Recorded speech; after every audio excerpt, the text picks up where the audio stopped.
So this is kind of a part 2/second cut of a video I made and deleted today about managing behaviors during major life transitions. And the reason why I'm doing this is because I like to have a reference to remind myself in the future if I ever need, and to also kind of help other people who are on this journey, maybe who might find value from some of the stuff I've implemented into my everyday life.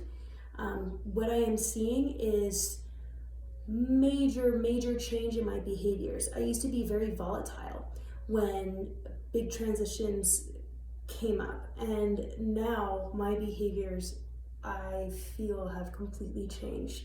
And so I'm going to now share with you what I have implemented, the understanding I have, and then kind of give some references as to where to kind of go from here.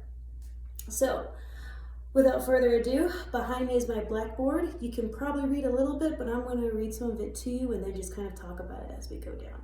All right, so first thing to understand is that emotions from the past dictate our future, okay? However, living from the future will dictate your present emotions. So, if you have something that happens and you get frustrated, I want you to analyze to see as to what is the root cause of that frustration or of that response. Most of the time, it's because we feel like we are out of control. We feel like that if there is an external factor that is affecting us in such a way that we don't have control of the situation anymore, our internal dialogue is going to be projecting from that perception. And as a survival mechanism, our mind is going to reach into its memory banks from our past and start responding to it in the ways that we have responded to it and have been able to get out of situations that were maybe similar to this or made us feel the way how we're feeling in this situation. And we're going to respond to it in that same way. So it may be something simple like GPS is annoying me because it's giving me all of these, weird turns down the road. And I don't feel like I have control over it at that moment because I'm driving, right? And so subconsciously, the thoughts that are going to come to my mind are going to be of that frustration, but it's because they're reaching from past impressions of other situations where I was out of control, and it's going to inspire that emotion, that same frustration, that emotion of, ooh, you're frustrated now, you're out of control, yell at it, and then I'm going to yell at it, which does nothing, right? Does nothing. It's still going to be like, make a left, right? It's not going to do anything. So our past emotions dictate, right, how we're going to see the future, how we're going to react in the future. So we have to take active movement in visualizing and becoming our future self and living from that future self. Because here's the thing, the stronger we feel an emotion, the more we focus on its cause. This is what creates a long-term memory. It's the emotion and the cause that is associated of that emotion. If we can't feel the emotion of our future, then we will continue to repeat our past. If we cannot feel what our future is going to feel like, we will continue to repeat the past because that is going to be our only reference. The way how you create a new experience is by producing an image and an emotion associated with it. So, what I have been doing every single day has been creating an image of myself in the future and then visualizing a state of consciousness that I'm going to be feeling. So a lot of us think, when we think of our future selves, we're like, oh yeah, I do the visualization where like, oh, I'm driving in a car and I try to feel like, what I feel like when I'm driving in that car. What are you doing? You're trying to create an emotion, right, that is associated with an image. You're creating a new experience and you're using that as a reference point. But if you want to get deeper with it, try to imagine your everyday state of consciousness, not just when you get the car, right? Try to imagine what you would be doing every day. If I was my future self and I was going to work now, how would I be reacting? What would my state of consciousness be, right? I want to be in a place of bliss. I also want to be able to see the opportunity in everything that is happening. Now, here's a really good hint that I've learned too, that I have incorporated. As human beings, we are constantly pulling from references, from archetypes, from people that we see, right? Our parents are the first archetypes that we start to copy, okay? We're copycats. That's how we develop our personalities.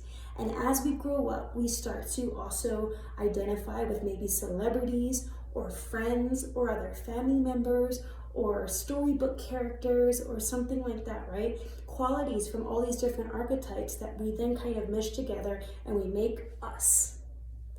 So think of an archetype that you can work to identify with, that has a quality that you want to take into your state of being.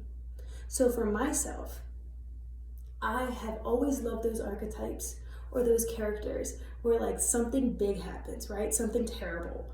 Like there's a fucking monster that comes through and their first response is, oh, that's some shit. Okay. And then they survive, right? Because they're able to see the opportunity in everything. Because even though it's a fucking monster coming at them, they're like, shit, it's a fucking monster. All right, well, that sucks. Let's figure out what we can do about it, right? And they find all these cool opportunities. They're like the lucky character, right? So I started thinking, what would that look like for me in my future? Like, what would that be like to be this kind of person? And what I found is from implementing that into my daily visualizations, right? As I observe myself, as I observe situations, and I just implement that archetype every time there's a little obstacle that comes up, I then start to react to these situations as that archetype more and more, especially as it settles into my subconscious. So I've had the rug totally pulled out from under me, okay? Like really, like I am fucking unemployed and there is like some shit going down, right? Some stuff that is outside of my control.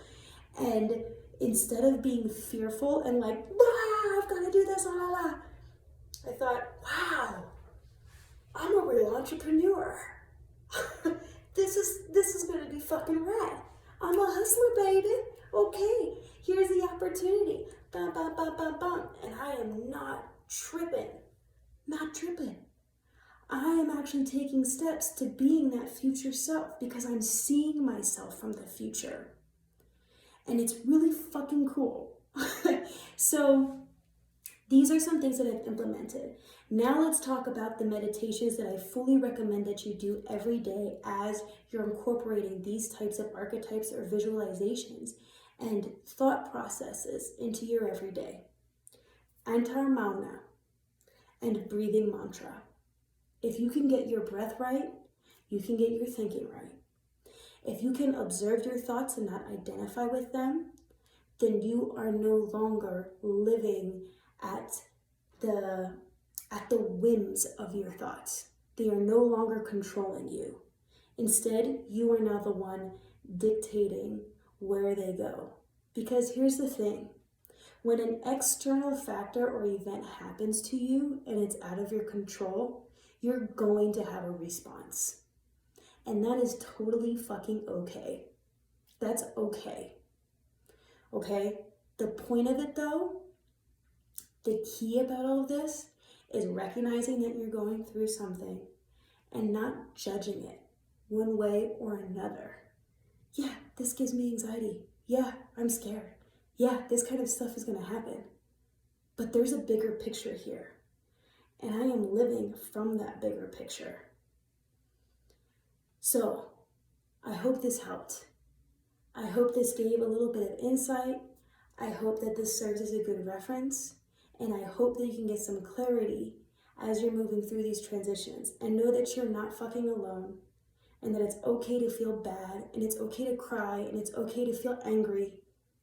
Just recognize where it comes from. It comes from a past impression. And all you gotta do is recognize it, become aware of it, and take steps towards moving towards your future by living from that future. And you will see a difference. But you gotta practice, and you gotta stay consistent with it. There is no one-step plan and that's it. You have to stay consistent. When you stay consistent, you will see changes. Many blessings on your journeys. I love you very much, and I'll talk to you soon. Bye.